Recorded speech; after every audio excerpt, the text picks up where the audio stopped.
Rise Up See Red podcast, all about the Arizona Cardinals and the NFL, featuring insider and outsider perspectives. Enjoy the best hour of Cardinals talk on the web. Now here are your hosts, Jess Root and Seth Cox.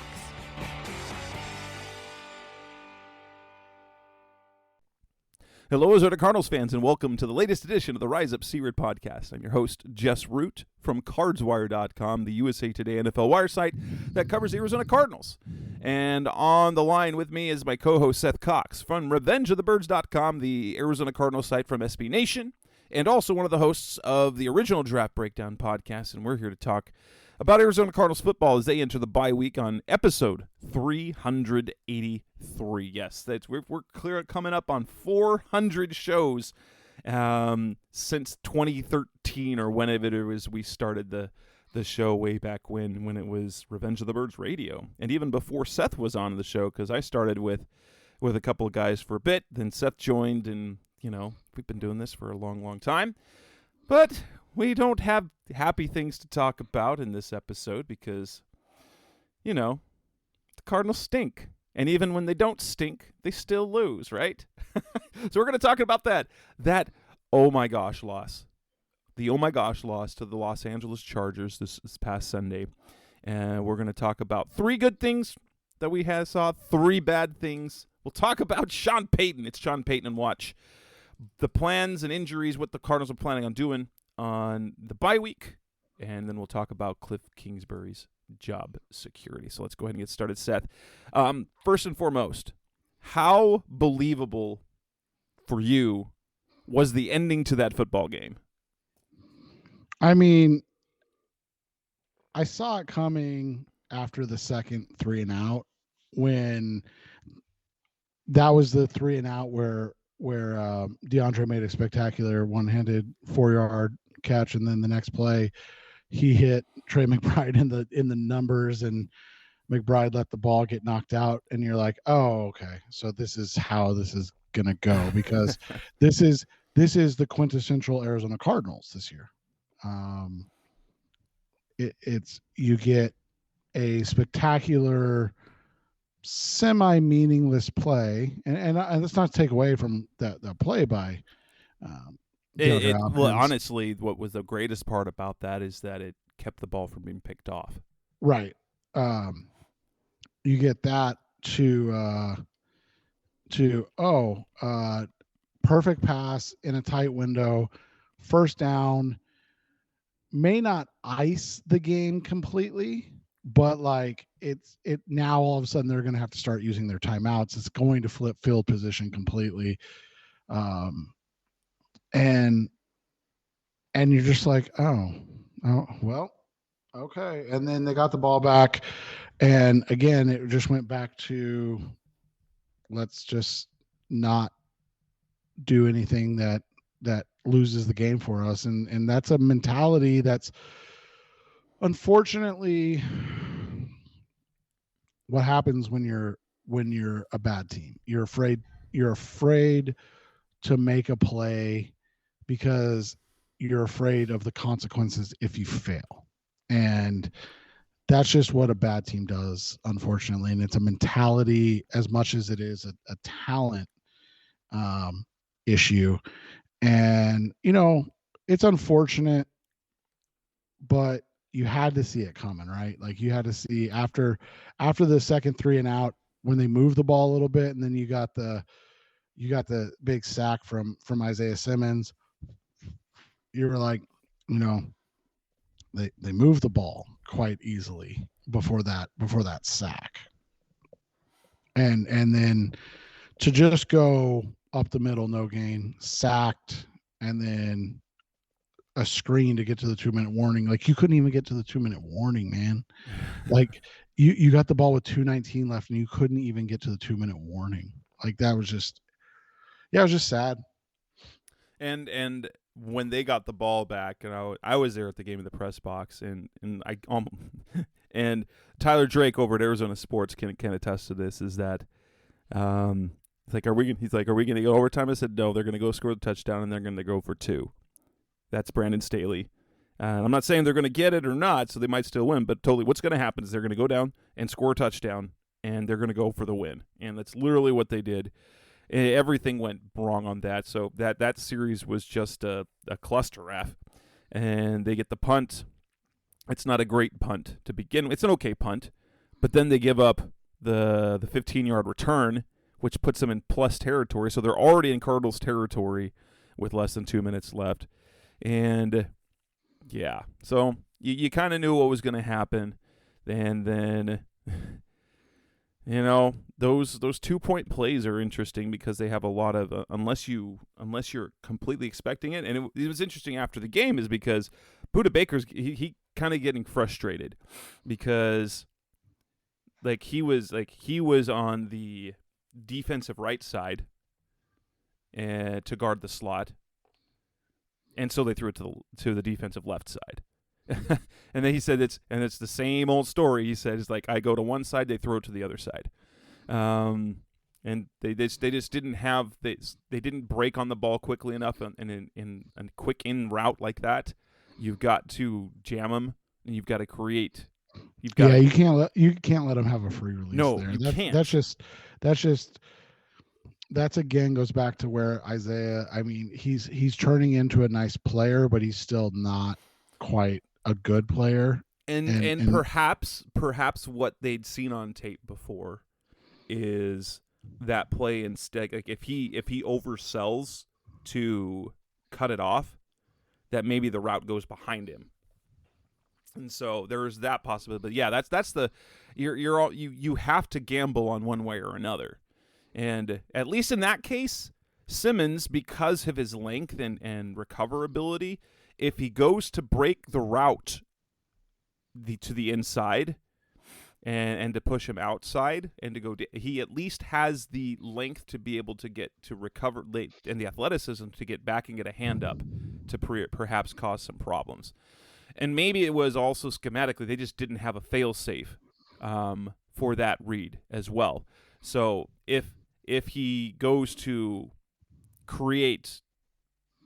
goes and bumps the receiver immediately coming off the line of scrimmage, they might not have had it there. That schematically they didn't have the help behind him if the route went a different direction. Who knows? But yeah, let's start about. But yeah, it was and the way I described that game afterwards, like this is a typical Chargers game. We talked about on our show last week how the Chargers are a team that's impossible to figure out. They're a good team? ?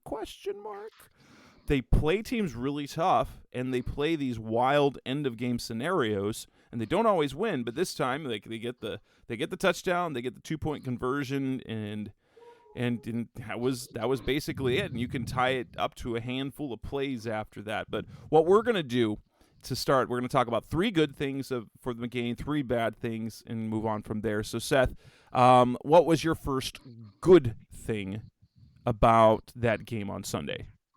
I thought, I mean, for 3.5 quarters, the running game looked really strong, even with 4 backup offensive linemen. Obviously, now we know Josh Jones is the starting left tackle for the rest of the season, so it'll be, a good thing to see him get to play. But I thought, I think getting production from the running game in that scenario where you were kind of just able to impose your will up front for 3.5 quarters was a strong thing. I mean, you look at it, they ran 34 times for 181 yards. It was just only getting in the end zone one time running the football that really hurt. And, those are the things that you come back and you look at and you say, hey, how do you lose that game? And that's what it is. So, but like being able to have a dominant run game is always good to see. Yeah, for me that was something as well. Was for me number one is that the offense looked really good early in the game. Like they were getting chunk plays. Now we had been seeing with Colt in the game, it was dink dunk, get the ball out quick. But the run game, there was so much open space in the run game to start the game. And they were getting chunk plays down the field as well in the passing game. I mean, we talked about it, right? With Colt, they average about 4.6 yards per play. At one point, they were like 9.8 yards per per play at one Yeah. point in the first half. And they still averaged 5.7 in this game, which is really good. Like anything over 5.5 is a good offensive game, because you're basically saying you get a first down every 2 plays. Like, and so that's the thing is, like you said, they were just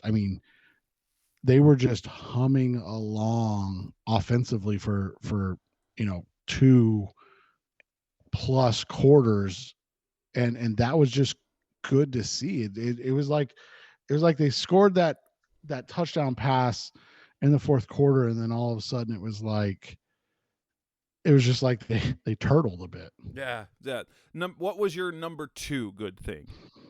I think the number 2 thing on this would be, and it's tough, obviously, how the game ended, but I thought they did a nice job keeping the Chargers offense in check for most of the day. The Chargers are missing a lot on the offensive line, similar to the Cardinals, but you look at the difference, right? The Chargers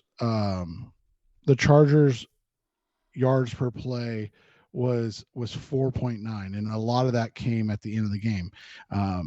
They only had 311 total yards on 64 plays. The Cardinals ran 64 plays, had 55 more yards. They kept Justin Herbert under 5 yards per pass attempt, which is really good.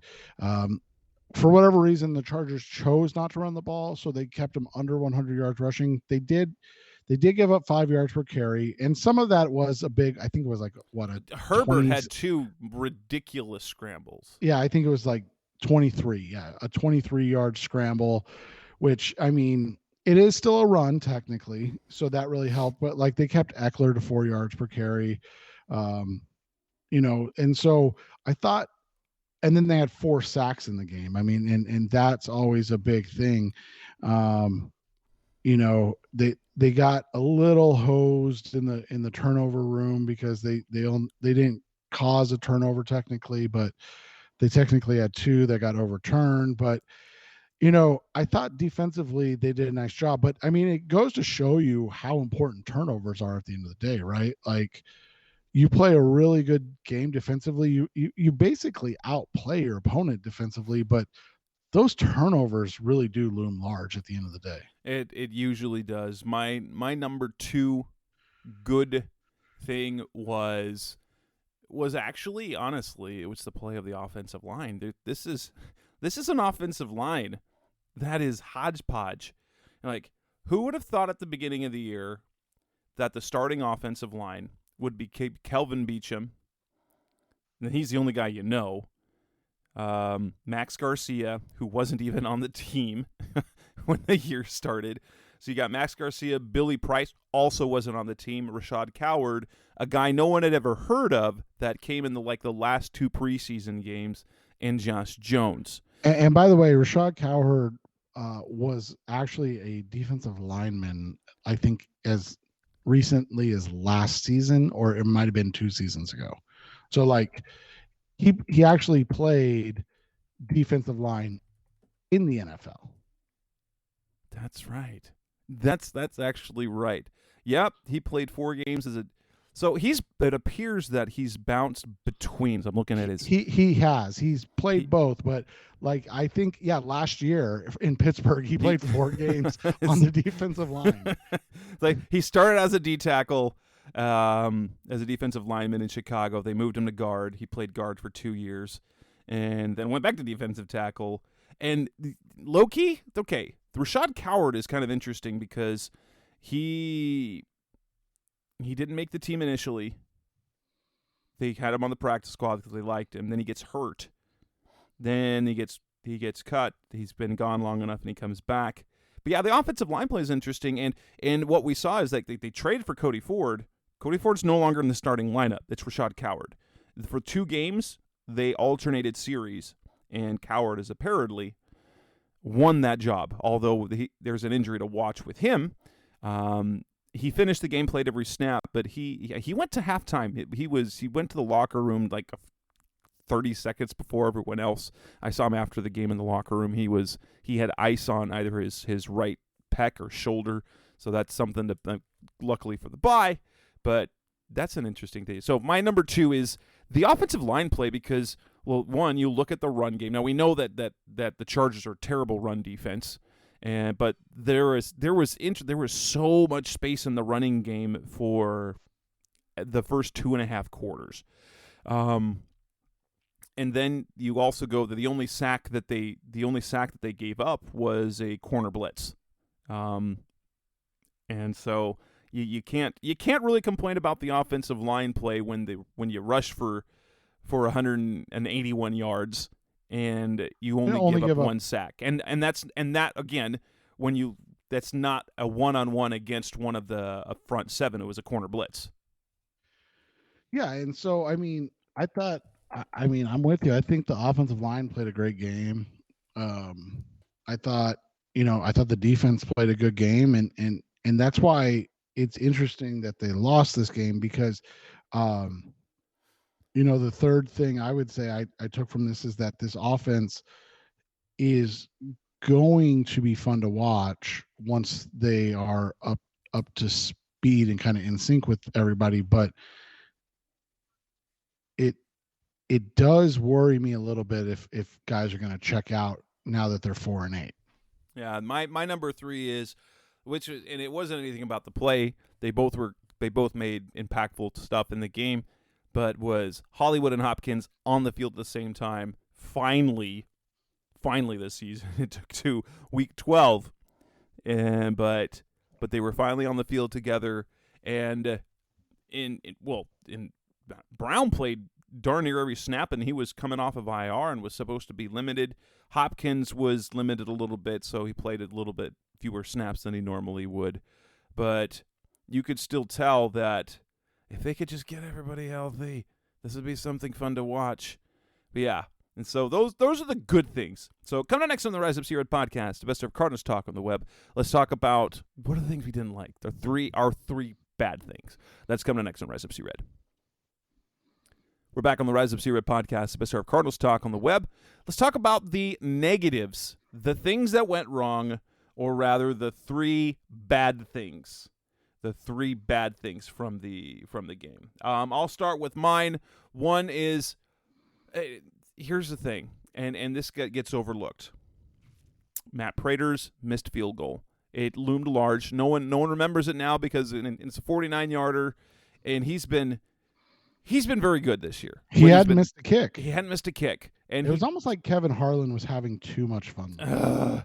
Yes, like we know that there's the announcers aren't affecting things, but you're just like, really? He hadn't missed a kick all year, and unfortunately, he didn't get a chance to kick because there's an interesting stat. I believe that he has never missed a game-winning kick in like the final 2 minutes of a game, or overtime, and I was hoping he would have that opportunity. When the Cardinals got the ball with they had the 12 seconds left or whatever, when they got the ball after the Chargers took the lead, if they could have gotten down in a couple of plays, so it's just like to the 45-yard line, the Los Angeles 45-yard line, and have them attempt a game-winning 63-yard kick would have been something special to see. That said, that's one of the bads, is those points ended up being important.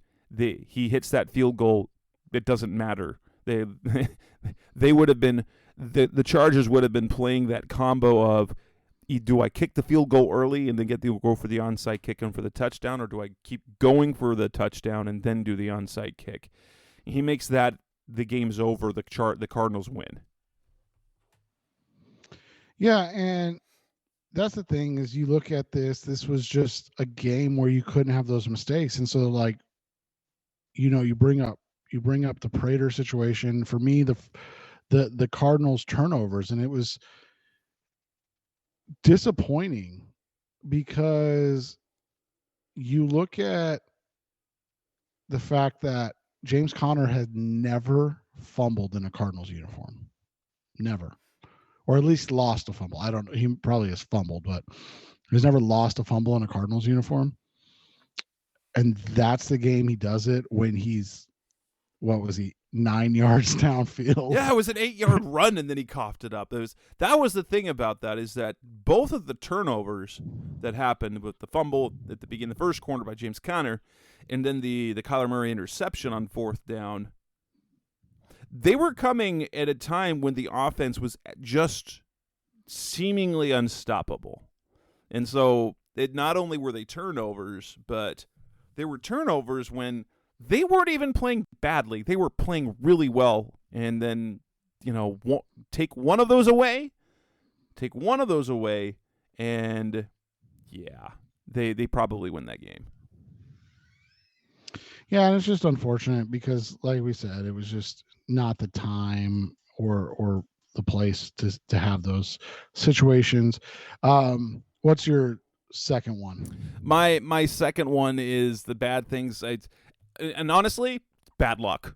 And then that's the replay review, that they had 2 takeaways taken away. Now, there was a fantastic play when Trayvon Mullen stripped the ball out of the receiver for the Chargers. I don't know how it was. I think that is absolutely the very first time I've ever seen on a review on a fumble where they gave possession to the other team. I've never seen that before. And so the bad thing was just unfortunately, I think the officials got the call wrong, because when Trayvon took the ball away, it wasn't like it was in the receiver's chest. Right. It wasn't controlled, but that's what New York said when Howard Balzer from over PHNX. He's the Pro Football Writers of America pool reporter, and he spoke with New York, and that was the explanation he was given, is that the Chargers receiver had clear possession of it under him, and that's when Mullen took the ball. But it appeared on replay that he started taking the ball away before that. So that was unfortunate. The Zaven Collins interception, you're like, yeah, Zaven got another pick, and then no, it's not a pick, and that was so the fact that you had to go in, like on the TV broadcast, you take your super high def camera and then you zoom it in 5 times, and then you can kind of see where the ball might have touched the ground, and I couldn't believe that was enough to overturn it. So it was unfortunate. It was quite unfortunate. I thought for the first overturned call, I believe, was a mistake, and the other one just, I didn't think it was enough to overturn. And so number 2 bad thing is that they were just unlucky when it came to those 2. They had taken the ball away only to have their takeaways taken away. Yeah, and that's just unfortunate. Like I said, it was just dumb luck. Even if you get one of those, it's probably game over. And that's goes kind of to my second thing, is like, it's interesting when this team plays well, it's very basic, right? Like you have a game where you don't give up a lot of yards. You get some sacks. I mean, 4 sacks is a good number. I'm not trying to take anything away, but you don't have any splash plays. Like the closest thing you had to a splash play in this game was the Isaiah Simmons sack, when it was, I think it was 3rd and 7 at the 35, and it was a 13-yard loss and took them back to the 48 and basically guaranteed they couldn't kick a field goal. Yeah. But that was like your splash play, and you didn't have any real splash plays on offense either. I think, you didn't have a big. And I prefer, long touchdown drives like they had, but you didn't have any big plays in the game, and that's what makes things tough, is that when you kind of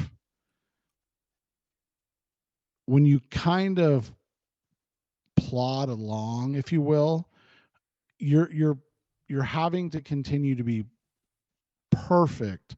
And we saw on those last 3 offensive possessions and then the last defensive possession, they just weren't perfect. And so that's the thing. It's like, yeah, it's fine to not be explosive on offense when you're moving the ball, but if you're if you start to stagnate like you did after that touchdown, I mean, here's the thing: the Cardinals went touchdown, they went 3 and out, they went 3 and out, 3 and out, 3 and out, and then had 2 plays to end the game. Like literally, they ran 11 plays after they ran or had an 11-play 75-yard drive. So that's just, you have to be explosive at some point, either on offense or defense. And that's why I said I don't want to take anything away from what the defense did, because I thought this was probably, outside of the New Orleans big plays, that was the best game they've played this season. But that's the difference, right? The New Orleans game, they gave up 500 yards of offense or close to. But when you get 2 pick sixes, nobody really cares. Yeah, that's right. The thing. For me, that was my number 3 bad thing, is the fact that they could not do anything.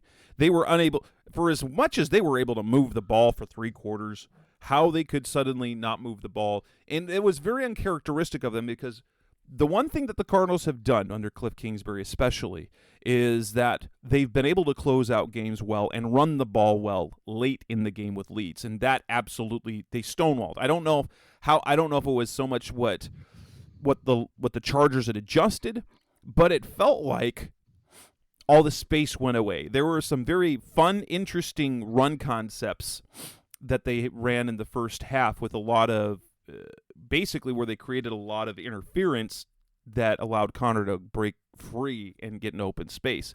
And then suddenly, I don't know if it was play calling, defensive adjustments, but just they couldn't run the ball anymore. And then other, stupid mistakes, the sack by the goal line, the missed play by McBride. It's just a consistently that they can't put it all together. But you play well offensively for 3 quarters, and then you suddenly are the 2018 Cardinals again. Yeah, and that's just, it's just unfortunate. And so, and that would be my third thing. And you're just not getting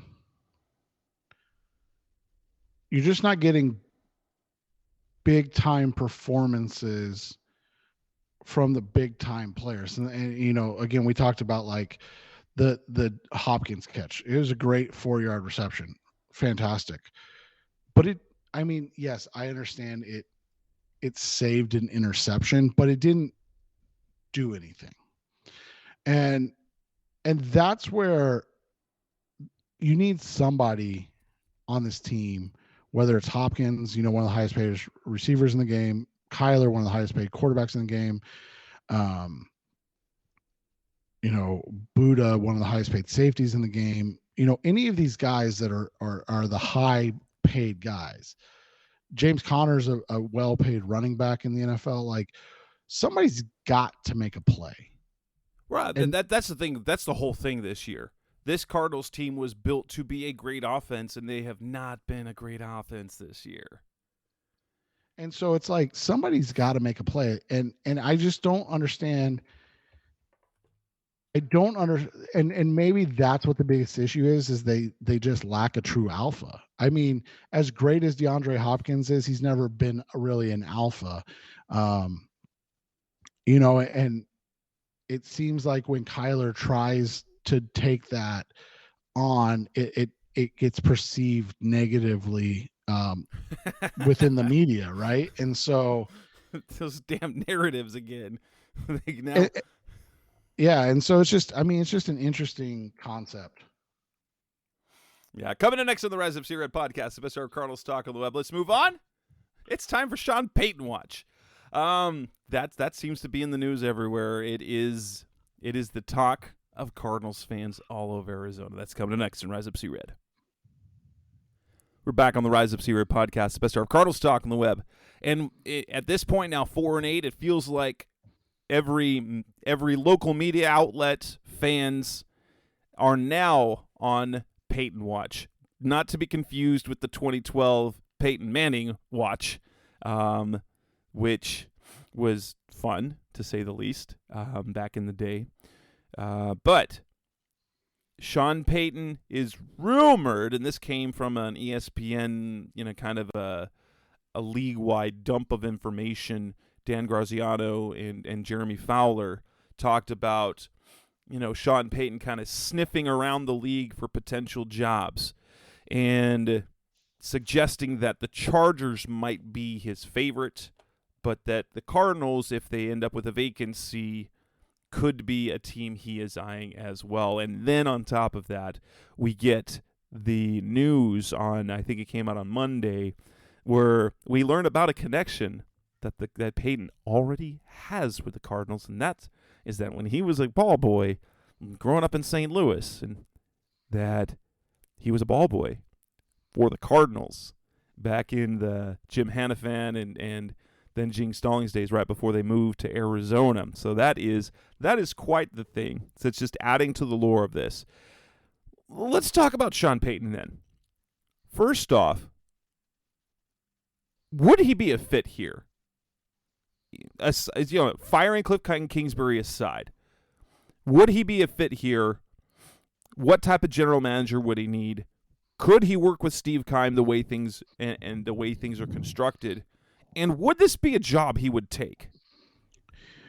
I think you have to work semi-backwards. I think the first thing you asked, or have to ask is, would he work with Steve Keim? And so that's the thing, is like, if you're not going to fire Keim, would Sean Payton take the job? So this is a really interesting concept, because I can look at the exact date, but it was about 4 weeks ago, wasn't it, that I texted you guys that I literally got a text out of the blue from somebody that works in the NFC North. I'll leave it as vague as possible, that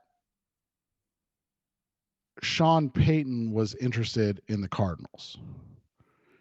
And it would make sense. He I think he sees in Kyler Murray what most see is a potential star that just hasn't put everything, like we've seen talent-wise and statistically it's not matching yet. There are metrics that show it, not this year necessarily, but statistically he hasn't had those gaudy numbers like a Mahomes or Herbert, when that could be unlocked. And so the one aspect that made me nervous about this kind of report was that he wants kind of complete autonomy or full control. And so when you look at the question about would he work with Keim, I think the answer is no, but in the sense that he would kind of supersede Keim, maybe as like the president of the team. Kind of. That's the thing. It wouldn't quite be Bruce Arians, because I think Arians had some rosters say. It's very clear now since then that Keim has taken full time with full autonomy when it comes to the roster with coach input, because Kliff's idea, he just gives him a to-do list. He said, "This is my wish list. Go get them. Do something." And so he wants all the stars. But Payton would be interesting for sure. I mean, fit-wise, you have to think that he would be a fit from, we were just talking about it off the air. He averaged 10 wins a season as a head coach. So he brings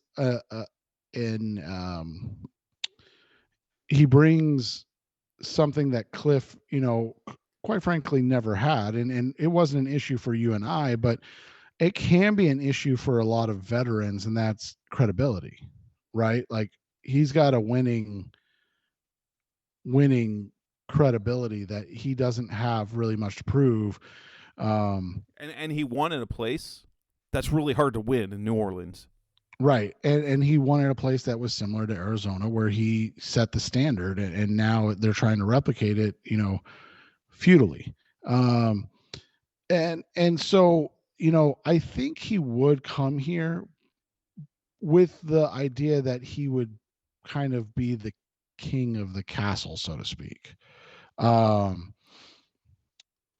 I'm curious to you, is that, I mean, so like if you're talking in the sense of like John Gruden, Mike McCarthy, in the sense of, 10 years, 100 million, and they're the guys that get a lot of, a lot, if not all, say. Of that trio, I'm most comfortable with Sean Payton. Well, and they allegedly did offer that to Mike McCarthy, again, going back to 2019, right after they fired Steve Wilkes, because remember, McCarthy was let go right before the him. Cardinals got him fired, basically. Yeah. And so, we say allegedly because, obviously there's no way to know for sure, but so they allegedly offered that, and that's, I think that would be what he being Peyton would expect, and that would be the way he would come here. To me, that's always concerning in a sense, just because you're talking about, does that always work? And I will say this, the Cowboys have been good under McCarthy, so I don't think you can complain too much about that, can you? No, I mean, I know Cowboys fans do, but but so, and then I'm interested. I mean, obviously the end of the Gruden era was something, but they weren't awful in his tenure, were they? Before he he actually, it looked bad to start, but yeah. So he went 4-12, and then he got them to 7-9, and then they moved to Oakland. He went 8-8, and then they were 3-2 after he was unceremoniously let go for something that he that's still something that makes me laugh to this day. So for something that he wrote when he was working for ESPN. For ESPN, that was being investigated. That had an investigation that had nothing to do with him. Like, that's the funniest part. Collateral damage, I believe that's what they call that. But yeah, I mean, it's an interesting concept. It always, I mean, I'm not going to lie, it's something that stresses me out as a fan, simply because you're talking about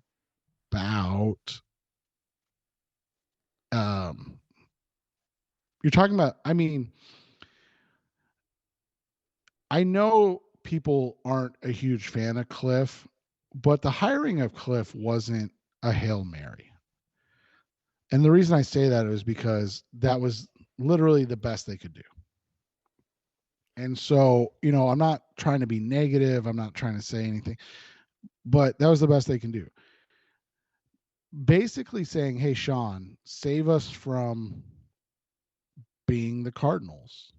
That's a Hail Mary when you're talking about, and I don't know if he'd want 10-100. I'm speculating that I would guess he would expect something in that realm. You also have to remember too, they'd have to give up draft picks. For sure, because through 2024, the Saints still own his rights because his contract was through 2024. So yeah, I mean, you're talking you probably have to give up, I mean, a third. I wouldn't have any idea. Like for Bruce Arians to come out of retirement and go to the Bucs, it was a pick swap. So the Cardinals got a 6th rounder for their 7th rounder. Is how that ended. It was a pick swap so that Bruce could sign with the Bucs to coach. I'm looking right now because I'm curious what they were. Herm Edwards to Kansas City, but that was a long time ago. That was forever ago. Gruden to Tampa, but that was a long time ago. Parcells. Yeah, I mean, there hasn't been one real recently. Yeah, I mean, I don't know, maybe they would be comfortable doing like a fifth for a sixth type of swap or a fifth for a seventh. I honestly don't know. Like, I just don't know, because here's the thing is it's not like they're playing well. So it's a little, I mean, the Cardinals weren't playing well either, but so I mean, they let it happen with Bruce. So I think sometimes I mean, that's the thing is, like, I would think that they would be able to get it done. It's just, I don't know. It's a tough one. But I mean, so let's say it's a 6th-round pick and 10 years, 100 million. Like I said, that's a Hail Mary. Yeah, totally. I mean, if it doesn't work, you're basically set back for 7 seasons. Yeah. Oh, jeez, yeah. Coming up next on the Rise Up Series podcast, the best of our Cardinals talk on the web. Let's move on to the bye week. What are the plans for the Cardinals? Do we like what the Cardinals are planning? And what is the injury status of some players that could be coming back? That's coming next on Rise Up Series. We're back on the Rise Up Series podcast, the best of our Cardinals talk on the web. We are officially now in the bye week. The Cardinals are not practicing at all this week. The rationale is this is the latest bye that they've had at this point in the season.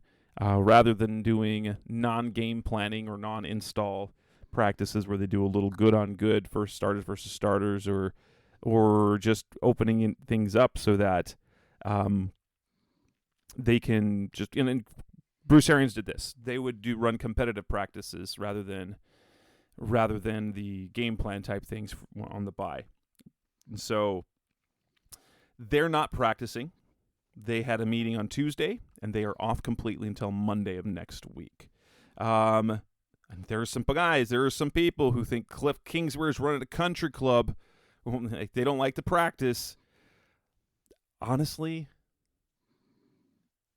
with the way they've been getting people hurt, and if it wasn't, they need the time off away from football, but at this point, probably more than they need more reps on the field to go for the stretch run. Yeah, I mean, if they had been playing at a level where it was just fine-tuning things, but a lot of this looks like it's press, like it's almost like pressure, and they just need to get away and like refocus on how they how they like to play football. Sometimes that's just as important.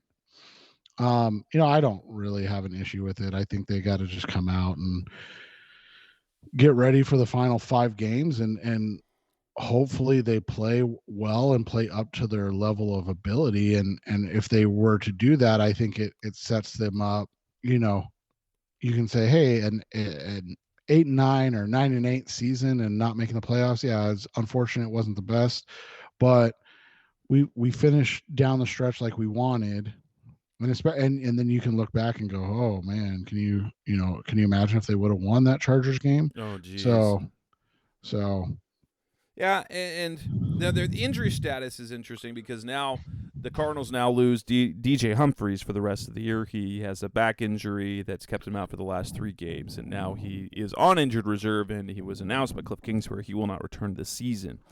But Kliff said on Monday that there is some hope that they will get either or Rodney Hudson or Will Hernandez back on after the bye, back on the field from practice, and that's promising. Now they still have to miss one more game. Both of them do.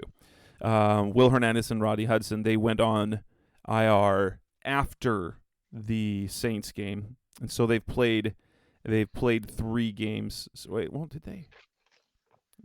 How did they miss? I think they missed.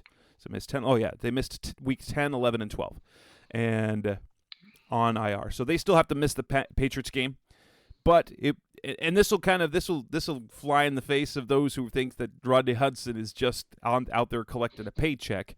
Dude's trying to play. It's a bad knee. And the fact that he's trying to come back is helpful, to at least for the perception of him as a player. Well, and like I said, it's one of those situations too, man, that you look at it, uh, and I'm not trying to take a shot at Rodney Hudson because it's admirable that he's even attempting to come back. A 34-year-oldish, 34-ish year old, 330 pounder is trying to, maintain his weight while rehabbing a knee so he can get back and play. Like it's a lot to ask and expect, man. Yeah. And so I'm not surprised that I shouldn't say that. I won't be surprised if it doesn't come to fruition because it's just a lot to ask a guy. Well, and the fact is that I believe at this point that one of the reasons why he hadn't committed to playing is because the knee was an issue. The knee was an issue all through training camp. They were trying to get him through. Well, and whether it's his knee or just his health in general, and like guys know their bodies better than we do, and that's why like when a guy says he's hurt, I'm never going to question it. Like it's just a flat out like I'm just like no, not going to question it. Like right. A guy like Rodney Hudson knows his body. He knows what he's feeling, and there's nothing you can do about it. So they could be getting those guys back. Rondell Moore hopefully will be back after the bye. Then you're looking at the injuries to watch. Antonio Hamilton finished the game but injured his ankle. Hopefully he'll be fine for that. And then have we got any news on Murph? No, nothing yet on him. They're hoping he can come back, and Vance said last week that backs are tricky things, which is really unfortunate. If this becomes something chronic, and hopefully it's more muscle than it is structural. If it's a muscle strain, that's a different story. They just hate getting in. But if you're talking about discs and bulging discs and herniated discs that require potential back surgery, that's when you start to worry about it. Yeah, and that's the thing. I mean, it's been a tough year from an injury standpoint, especially along the offensive line. But then you look at a guy like Murph, who is literally having his best season as a pro, and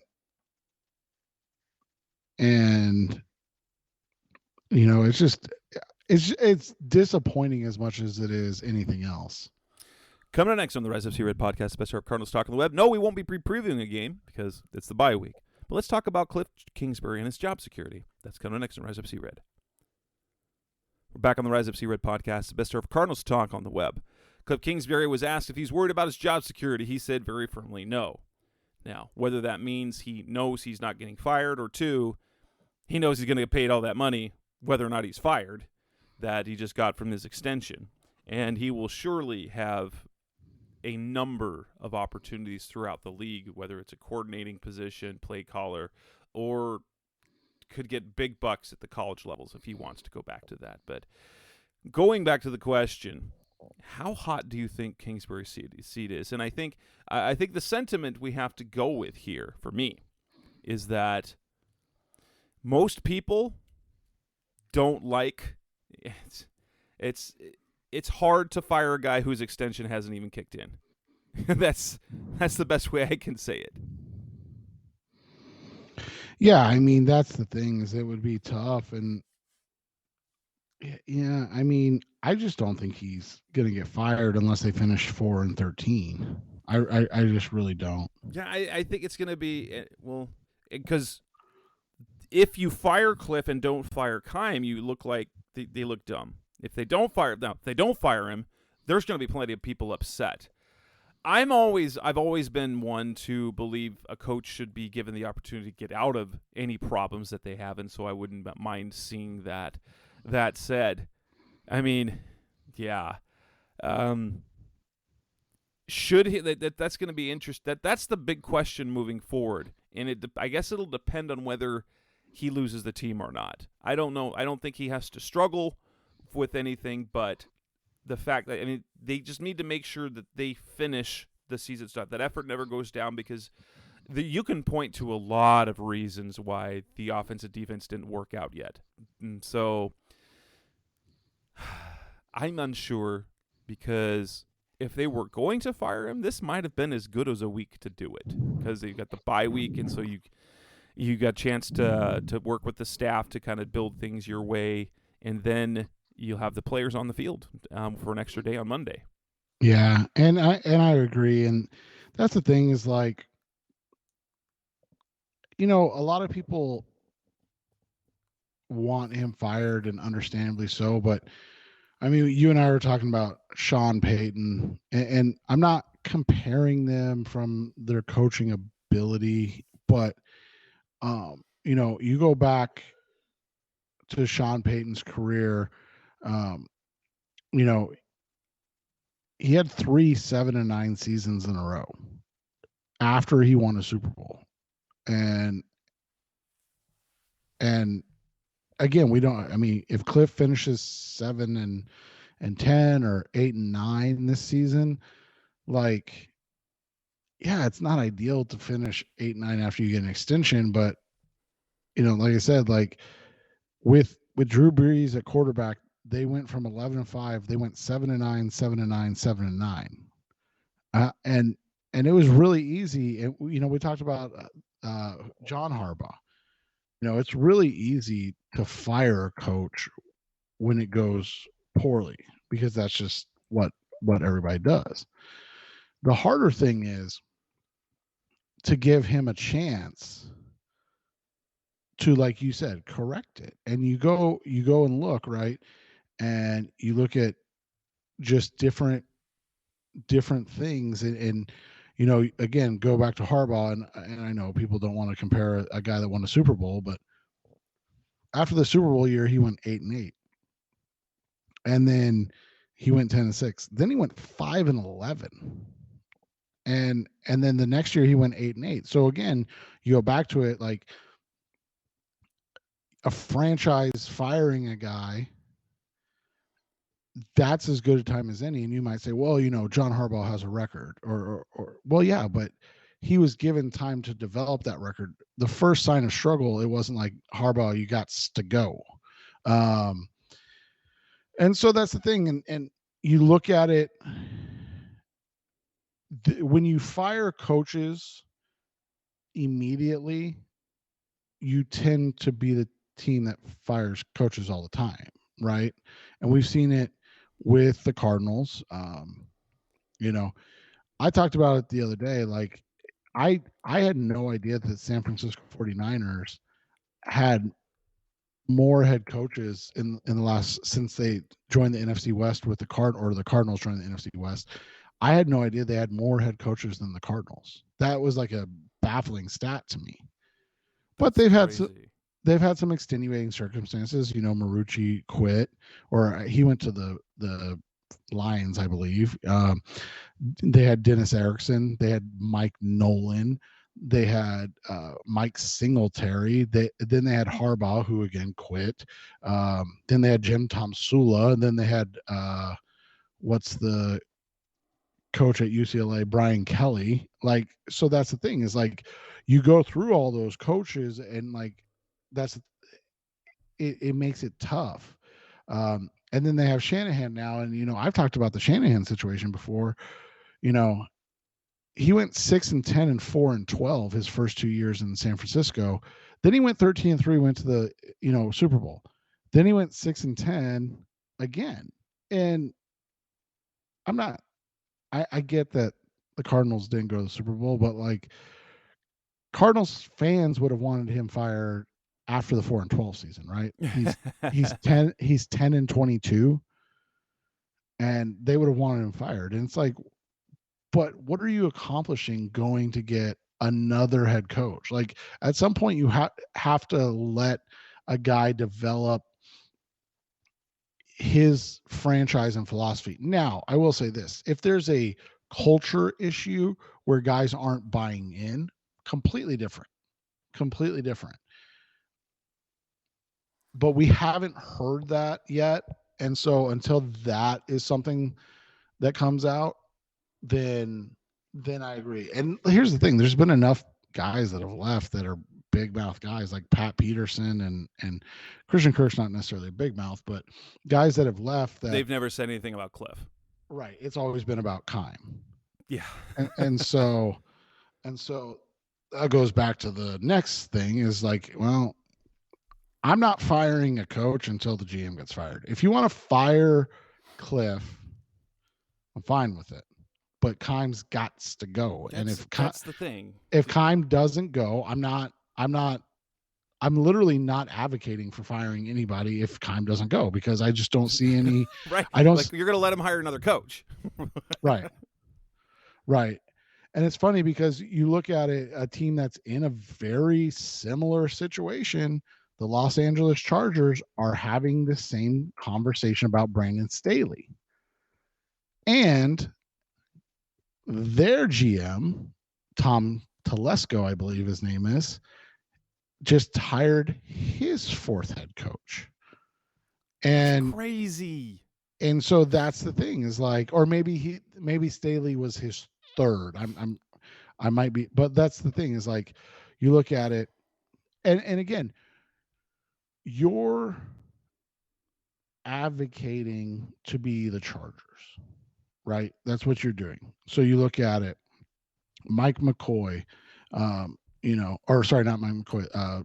Who is the guy after him? Lynn, right? I can't remember his first name. Lance Lynn.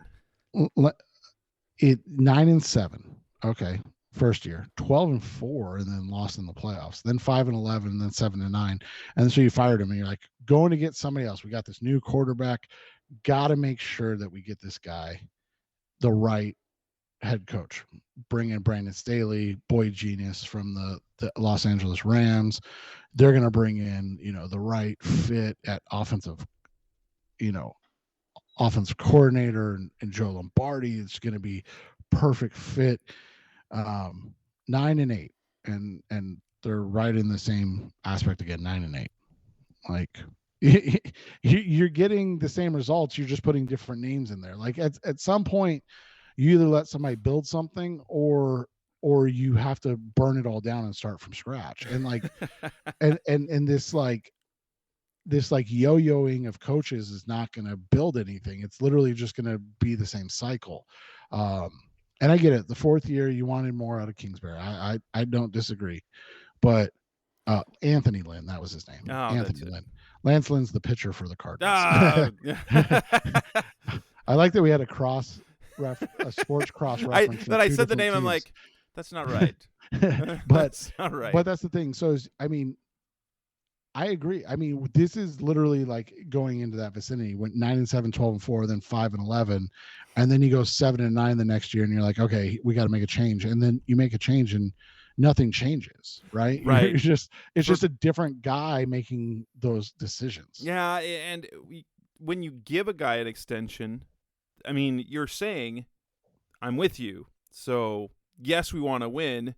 And I think honestly, part of it, the fact that he and Vance Joseph weekly meet with Michael Bidwill and do cut-ups and kind of talk about things, I think that's going to be something positive for their job security, because the owner knows like there's communication there. And so I think that's probably what is good, because when you give them a 5-year extension, so the extension actually starts next year, you're telling them, I believe in you, I trust you. So if things haven't gone well, and there's a number of reasons why things haven't gone this well this year, okay, I trust you to get us out. Let them do it. The problem is if they don't, then you're stuck in. But it's literally the case of anything. So Cardinals fans are not going to be happy, but I think he's fairly, like, when he says he's not worried about his job security, that he actually means he's pretty sure that he's not going to get fired. Well, like I said, unless guys like J.J. Watt, DeAndre Hopkins, Rodney Hudson that have been through the ringer, right? I'm not gonna say Kyler just because Kyler, the only coach he's known is Kliff. So, I want the guys that have been around the block, that have experienced a lot, and especially a guy like what's his name, Marquise Brown, right? That's come from a great organization that's considered one of the best organizations run wise in the NFL. What are their thoughts? And like, if they're advocating like, hey, I think you guys need to move on. Okay, that tells me something. But like we said, we haven't heard that at all. Right. And so it just makes it tough for us who are not involved in this to make that decision. And with that, we will wrap this edition of the Rise Up Sierra podcast up. Anticipating likely a show next week, since we'll have to talk about the Patriots. Might be a shorter show, but there'll surely be stuff to talk about at that point. So, again, next week we'll be back on the air. That's Seth Cox. I'm Jess Root. Thanks for listening, as always. Thanks for listening to the latest edition of the Rise Up See Red podcast.